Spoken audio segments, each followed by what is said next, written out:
नमस्कार दोस्तों, आज हम लोग बात करेंगे कि जो VRS BSNL में जो VRS लिए थे वॉलेंटरी रिटायरमेंट स्कीम के तहत, वो लोगों को जो एक्स ग्रेशिया मिला उसमें क्या इनकम टैक्स का छाड़ मिलेगा।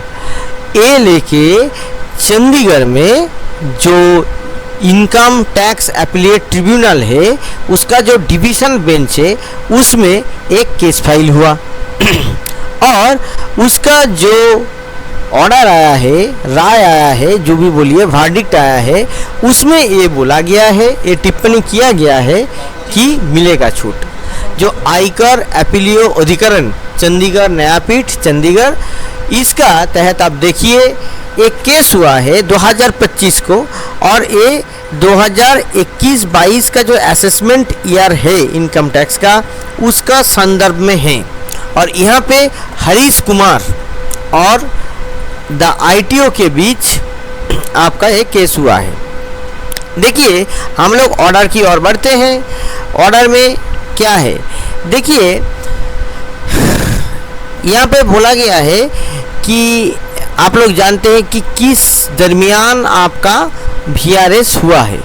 यहाँ पे हुआ क्या है कि जो 5 लाख रुपया जो इनकम टैक्स का छूट मिलता था 21-22 में 20-21 में, अब उसके जगह पे 30,17,000 का छूट देने का यहाँ पे बात, रियायत देने का बात किया गया है। क्यों ये बात देखिए यहाँ पे क्या हुआ है कि जो एम्प्लॉय थे जो केस किए हैं वो क्या थे, वो थे डॉट का एम्प्लॉय। अब क्या हुआ, डॉट से जब BSNL हुआ 1/10/2000 को, तब वो लोग डॉट से BSNL में एब्जॉर्ब हो गए।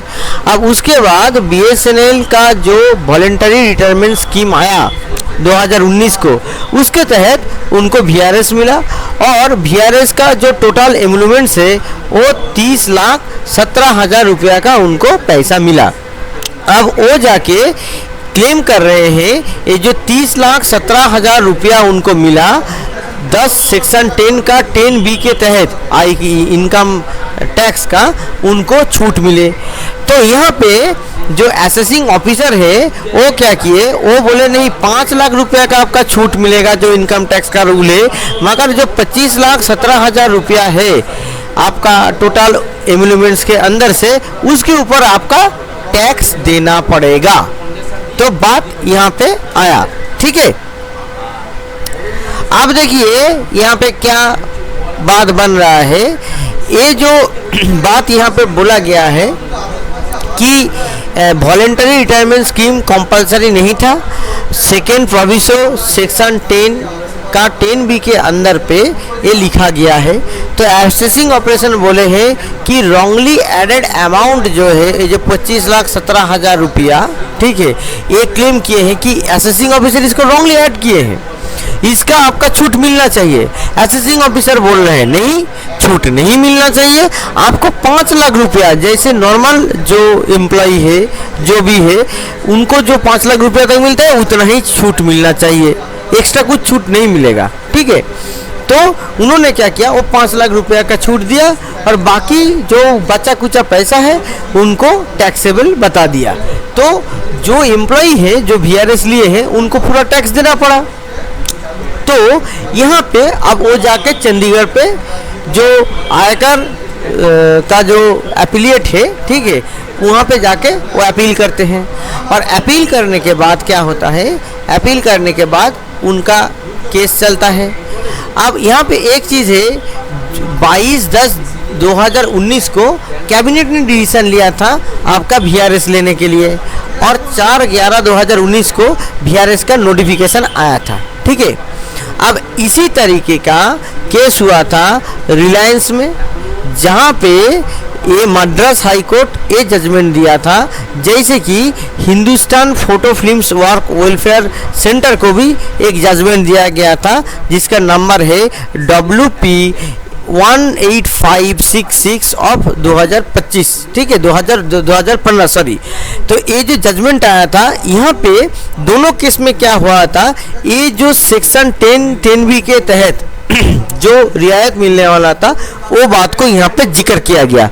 और ये 2023 का जो केस है ITAT चंडीगढ़ का, यहाँ पे भी इस बात का जिक्र आया और बेंच के सामने ये सब केसेस भी आया।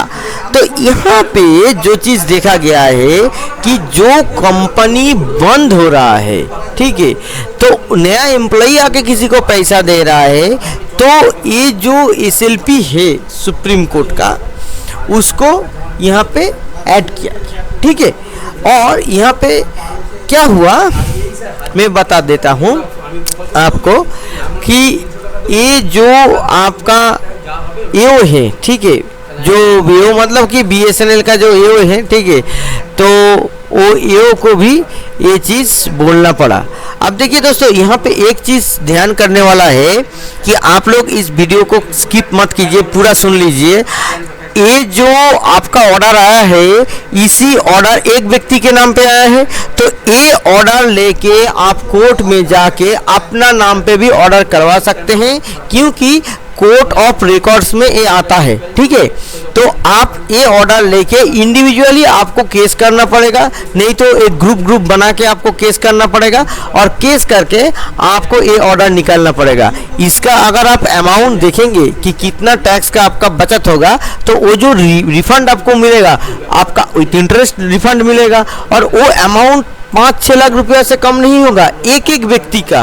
तो टोटल कितना आपको फायदा होगा जो VRS ऑप्टी है, आप लोग खुद ही सोच के देखिए, ठीक है।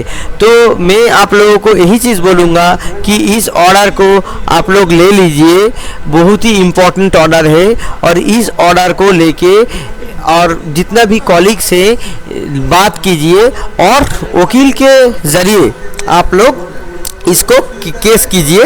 केस करके आप लोग सिमिलर ऑर्डर लेके आइए, और आप लोग क्या कीजिए कि ये जो रिफंड का व्यवस्था कीजिए, तो आप लोगों को बहुत पैसा का फ़ायदा आप लोगों को मिलेगा। तो इससे आप लोगों का सुविधा होगा, ठीक है। तो चलिए यहाँ से हम लोग बढ़ते हैं आगे की ओर, और हम लोग देखते हैं यहाँ पे ऑर्डर क्या आया है। तो ये जो EO को डायरेक्ट यहाँ पे किया गया कि आप ये जो VRS के टाइम पे एग्जेम्पशन है इसको दीजिए। अब यहाँ पे क्या हुआ कि आपको यहाँ पे डायरेक्ट किया गया है, ठीक है। और यहाँ पे कोर्ट देखिए, कोर्ट क्या टिप्पणी दिया है कि ये जो टैक्स देना पड़ रहा है सेकेंड इंस्टॉलमेंट के ऊपर, तो वही व्यक्ति फर्स्ट इंस्टॉलमेंट में उनको टैक्स नहीं देना पड़ा क्योंकि वो अपील किए थे, सेकेंड इंस्टॉलमेंट में फिर टैक्स उनको देना पड़ा। तो ये चीज़ को कोर्ट ने खारिज कर दिया। कोर्ट बोले कि ऐसे सेकेंड जो इंस्टॉलमेंट के ऊपर जो एक्स ग्रेसिया का इंस्टॉलमेंट के ऊपर टैक्स देना पड़ा, ये सही नहीं है, क्योंकि इनको VRS लेने के लिए मजबूर किया गया।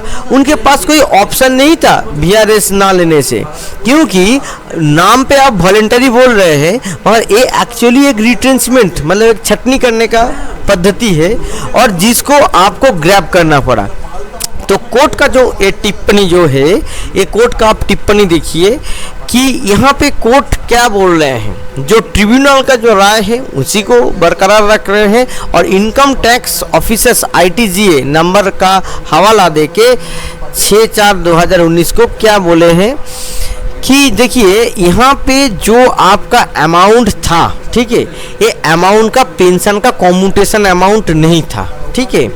ये आप बोल नहीं सकते कि आपको कम्यूटेशन अमाउंट मिल रहा है। जैसे पेंशन कम्यूट में क्या होता है, आप पेंशन बिक्री करके वो पैसा को ले लेते हैं, ठीक है, वो कम्यूटेशन अमाउंट आपका नहीं है ये वाला। However, the aforesaid amount was given to a new employee when it is taken by the another company when it is terminated, ठीक है। पहला कंपनी जो सर्विस जो टर्मिनेटेड होता है उस तरीके का सिचुएशन में, और जो अमाउंट ऑफ कॉम्पेंसेशन रिटेंचमेंट में दिया जाता है, यहाँ पे आपका length of service, basic salary, age और बाकी फैक्टरों को भी मद्देनज़र रखते हुए ये चीज़ दिया गया। आपका जो कॉम्पेंसेशन जो हुआ वो आप देखेंगे कि ये सब फैक्टर्स था। तो यहाँ पे जो एम्प्लॉई का जो जॉब लॉस हुआ, तो उनका बाकी गुजारा कैसे चलेगा, ये यहाँ पे देखिए आपका फर्दर सब्सिस्टेंस का बात बोला गया है। उसके वजह से ये जो टैक्स है ये टैक्स के अंदर नहीं आता है। No part of the amount receive by SSC is taxable. देखिए यहाँ पे ये आपका है, मैंने येलो कलर से मार्क कर दिया। तो यहाँ पे क्या बोला गया है कि appeal of the SSC and delete the disallowance and consequence addition made by the assessing officer in this respect. ठीक है, we further told the SSC to claim the refund और adjustment of the tax paid is respect to the aforesaid compensation receive. तो आपको जो tax अगर पे भी किए हैं तो उसका रिफंड मिल जाएगा, उसके लिए आप प्रोसेस कीजिए। तो दोस्तों ये बहुत ही खुशखबरी है, जो 2019 में बीएसएल में वीआरएस लिए हैं वो लोग एक्स ग्रेसिया के ऊपर 100% टैक्स का छूट वो लोगों को मिलने वाला है, और आप ये चीज़ का फायदा जरूर उठाइए और इसको शेयर कीजिए जैसे सबके पास पहुंचे। नमस्कार।